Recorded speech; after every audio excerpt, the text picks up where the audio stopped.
This new hair. Hello. Hey, everyone. What's up? I am live with my husband, Carlos. We are talking about our home buying experience. So, we have each purchased a home on our own before we met each other, and we've bought one together. So, we've gone through a couple of different scenarios and situations, and it has really helped both of our financial lives individually and collectively. Yeah. So, Yeah. we thought we'd share some of our tips. Yeah. Totally. I think one of the things that I most want to talk about, and because you brought this up, was, or not brought this up, is like, because now that I look back on it, I'm, especially with how interest rates happen and everything that how interest rates rose, was how we chose to do 30-year with a really low interest rate, and instead of how we make why we didn't choose to make extra payments, why we are not trying to pay it down fast and stuff like that. But first, I think we should talk about how we chose the house, or chose the house, right? Yeah. Do you remember How we chose this house? Yeah. Well, we were renting. So Mhm. we had lived in my house before. It was a smaller house, and then we decided to rent temporarily, and because it was like always my dream to live in a Yeah. high rise. And even though it wasn't the most smart financial decision to rent, because it's really just wasting money in like a financial sense, Yeah. but we wanted that experience. So It was fun too. It was really fun to yeah. live in 55 West in the high rise, 16th floor. Yeah. You know? So we positioned ourselves to do that first, even though it was expensive. But then we were like, okay, we are ready to buy. And then we had been investing. Mm-hmm. And then you started the house process, and I was actually kind of hesitant, just because I've been living like the renty life for the longest time in my life, and it's the comfort factor of just not having to deal with anything, not having to deal with repairs or anything like that, just made it comfortable for me to not really do it, and the money involved and stuff like that. So, but she started looking at these houses, and then you started looking at the money situation, and how, yeah, it was more, but then it just made a whole lot of sense to start doing it. And then you give you a lot of credit, because you'd narrowed it down to like 3 to 5, and then every time we went to see one, I remember we'd be like, and they were really nice, but we'd go, would it hurt if we lost this house? And then the first few were like, no, not really, we'll find something better.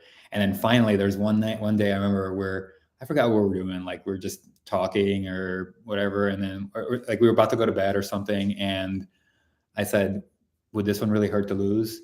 And we both looked at each other like, yeah. And we made an offer the next day. Yeah. And that's how we knew that, Yeah. like when they rejected our offer, that we were like, okay, let's increase what we're offering. Yeah. We did like low ball. We tried to go we under. We tried to play. Yeah. It didn't work. Yeah. So they immediately rejected us, and then we're like, okay, this fine. would hurt. Fine. We'll give you what you want. Yeah. Yeah. So getting to that position though, we really were like, when you buy a house, you have to have a down payment. But I will say it's not as much as people say. Like, don't you always hear you need 20% down? Yeah, that is so, false. I think old school. Like that's no longer true. Yeah. We didn't need 10%. I don't think we even needed 10%. Yeah. If I remember right. And so, but even had we had to do 20%, we were positioned because of our investment strategy. We'd made enough gains and investment strategy and the sale of the house. Yeah. Which we invested. Yeah. And so grown just to go back a little bit, I bought a house before I met him, and I put $6,000 down. It was $100,000 house. So if you went by that traditional, you need 20%, I would have needed 20 grand. I did not have that. I wouldn't have had it for years. Mm-hmm. So I think that holds a lot of people back because they think they have to have this 20%, and you don't. So I put $6,000 down. I lived in it for a couple of years. He moved in with me. We kept our expenses really low, and then banked up a whole bunch of money, invested it, well, not banked up, I should yeah, saved a lot of while money, invested a lot of it, right? yeah, while we were living in that house, because it was $100,000 house, like it was 950 was the Yeah. mortgage. So we were able to split that. So we were paying like 400 and something each. Right. And that's how we really accumulated a lot of money, Yeah. because we did that for a year, and each of us having high paying jobs at that time, like I didn't even to start with, but then I think my last year there, Yeah. I was making 6 figures. And then on top of that, when then we got a little lucky in terms of we ran into a big run with the stock market, and so we had set up a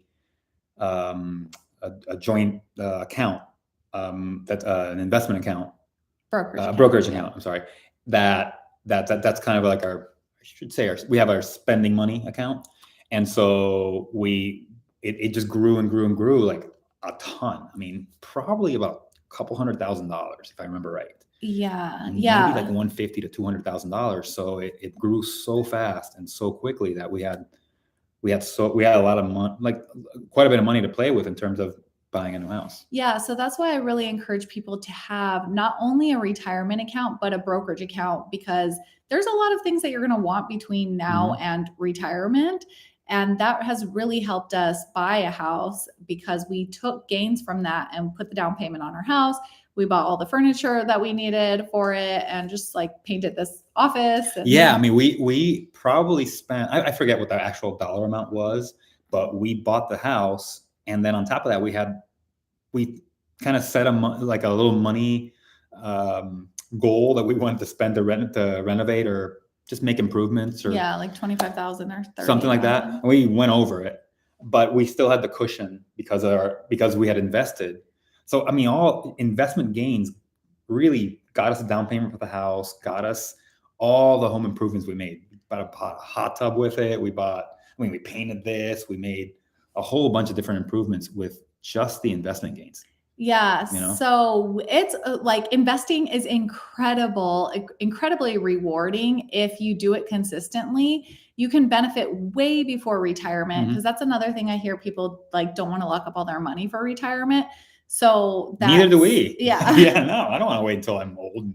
Yeah. So that's why we do both. Yeah. We have money saved for retirement, and then outside of that, we also invest for things like buying a house. And then the first house for both of us, when we sold it, we had a profit. My profit was 60 grand. I think yours was about the same. About the same. Yeah. So we were able to invest that money to grow for us for a few years before we bought the house. And then we decided to do just a traditional 30-year mortgage. And you hear a lot about like getting a 15-year mortgage or making double payments or paying your house down as fast as possible. And we did not want to go that route, because we ran the calculations. Yeah. And we saw that instead of putting more money into the house, if we put that money into the stock market over 15 or 30 years, it would grow way more than like it would benefit us way more. Our timing was really good in terms of interest rates were really low. We both had really good credit. But mostly like interest rates were really, really low. And so we got a really low rate. I want to say it's 3 to 3.5% or something, maybe something like that. So 3.25. Now what should people do though? Because that's a good question. And now it depends, right? It just depends on what kind of rate you get. Had we had a bigger, higher rate, it'd be a different conversation. Yeah. But for us at this lower rate, I'd rather so let's say we take a mortgage. Our mortgage payment is about $3,000. Let's say we take an extra $1,500 to every month and pay half of it. Well, $1,500 for us invested or just now is worth more than $1,500 in 10 years. Yeah. So there's more buying power to it. So we'd rather have the $1,500 now or whatever the extra payment is, rather than put it into something that it's 3%. The stock market, even it's gone up right recently, and I think we're still beating that even through the tumultuous times that we've been through recently. So it's just like it's free money. It's free money to not lock it up. Yeah, So, yeah. So but it depends. It depends if, if you got we're a high in rate. different situations right now, but what I would think, like if somebody's looking at buying right now, one, I wouldn't not buy because everything's increased.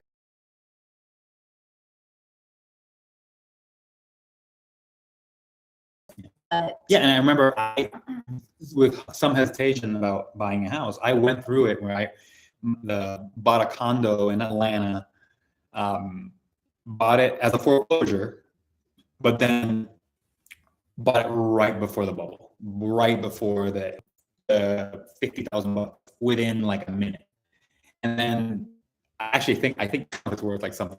Of the house drop, and then you just keep making the payments and you hold it. So if you buy a house right now, say at these highs, and the market crashes, the payments, everything's fine. Because I was able to rent it out once I moved out of it and found.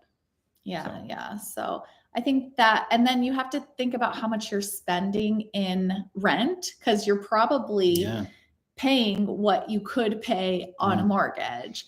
So I think we're big home buying advocates, I guess, even though you used to. Yeah, I used to be a completely, no, I'll just rent forever and just enjoy the benefits of somebody coming and fixing everything. And it's not a big deal. Something goes down, it's and on top of that, just the home equity, the just having your own home, doing whatever you want with it. I am a huge home buying advocate now. Huge. Yeah. It's been really. I understand the renting. And I'm glad I did it for a while, but. Yeah, you have to start to run the calculations though to see how much it's actually costing you and you're paying off somebody else's house. Right. You're always going to be paying off somebody else's house and building the net worth of somebody else instead of your own self. So if you have an opportunity to buy, I would say just do what you can to do it. Like don't be afraid of it. Yeah, if you're paying X amount for rent and you can afford a house at that same price, buy the house. Yes, there will be some things that come up. Yes, there will be. But the net gain, it's just so much worth it. Not just financially. I'm just talking about having your own place and it's yours. You do whatever you want with it. I don't know. There's so many financial benefits, but also it's your home. Yeah. One of the things that helped me to feel comfortable buying when I was just a renter, and I've never, like, my mom didn't own a home. Like my house was the first house that I've always been a renter my whole entire life until I was in my 30s. And then when my realtor, she was like, well, it was my daughter's grandma. She's my realtor, but she was like, you really should consider buying. And my fear was that, like, what if I lose my job? I was a bartender. Like, I didn't have a serious job. I didn't have a serious income. And I didn't have stability at all. I had $6,000 to my name. And I was like, well, what if I can't make my payments? And she's like, if you can't make your payments in an apartment, 3 days into it, they will put an eviction notice on your door and you have to move.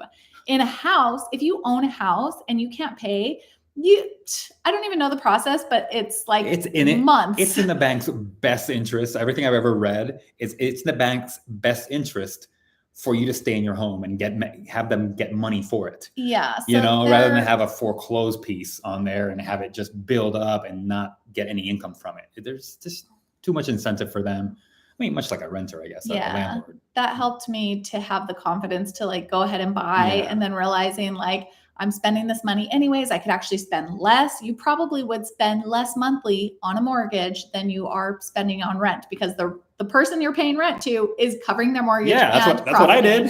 That's what we did, right? We covered the mortgage because we didn't sell your house initially. We rented it out and we were practically covering the mortgage, right? We were just covering the mortgage because we rented it out to a family. Oh, that's right. But we didn't upcharge on that. Yeah, but we were covering the mortgage, with it. So it was. Yeah, so somebody was paying, our house down. Yeah. That we were able to. It became our house when we got married. Yeah. Yeah. So let's. So look, if you have a really good rate, really just get used to having which is the hard right debt. now. So let's talk True. realistically. Okay, People, good because point. people, of course, they want to have Of a course, really, really of course. good rate. But like realistically, I think people get like 5 or 6% right now. I don't know. Let us know in the comments what rates are going for right now. But I think so if you're getting about 6%, then I would still probably finance the house unless you're getting like, unless you have to pay like 7, 8, 9. I mean, you're going to have to finance the house anyways. But I mean, like, I'd probably try to pay the house down more, or just get a house that you could afford, make the payments and invest your surplus. Because if you put more money into your house, it's locked in your house. Right. And yeah, you're paying down the interest, like, but that money is locked in your house. You can't do anything with it until you sell.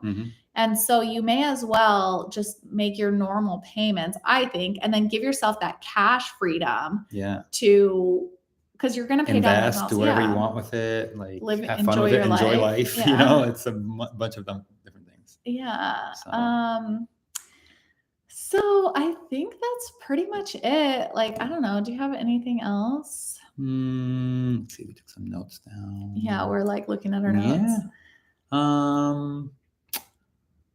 We've gotten, I mean, I guess we've gotten really lucky.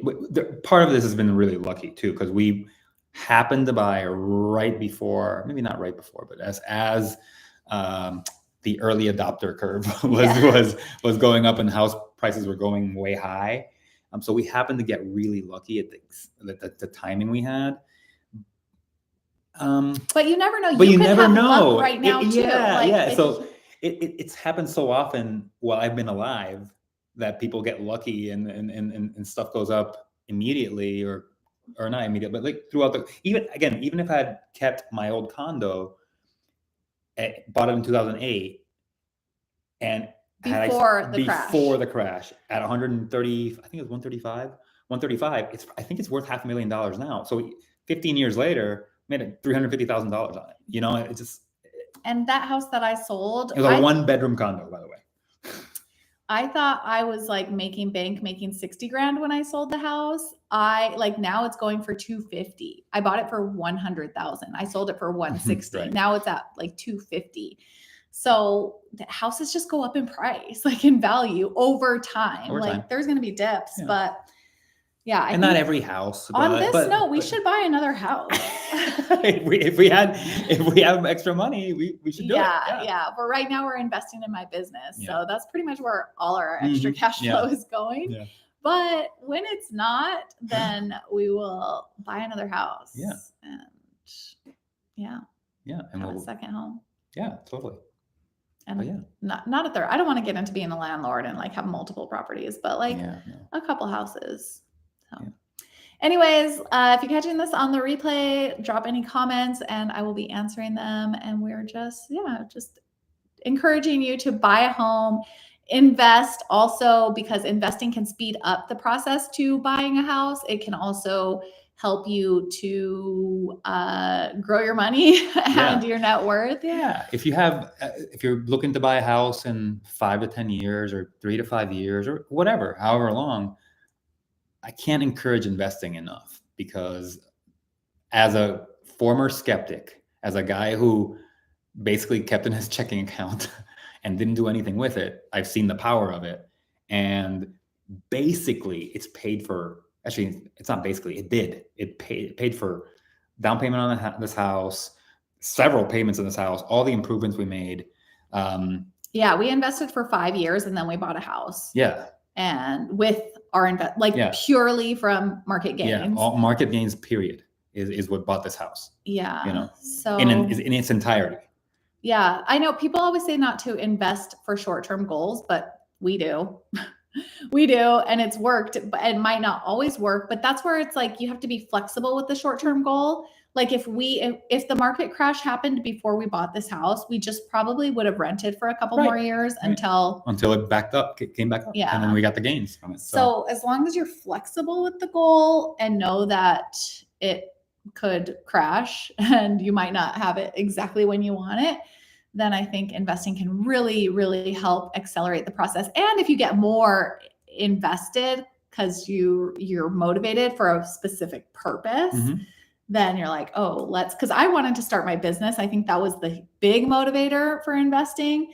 And then we were able to do that and buy a house and like have many other benefits. Right. So yeah, so go after it. Let us know if you have any questions. And we are going to try to do lives every Thursday about something financial that has helped us build our foundation together and really all that. So, okay, bye. All right.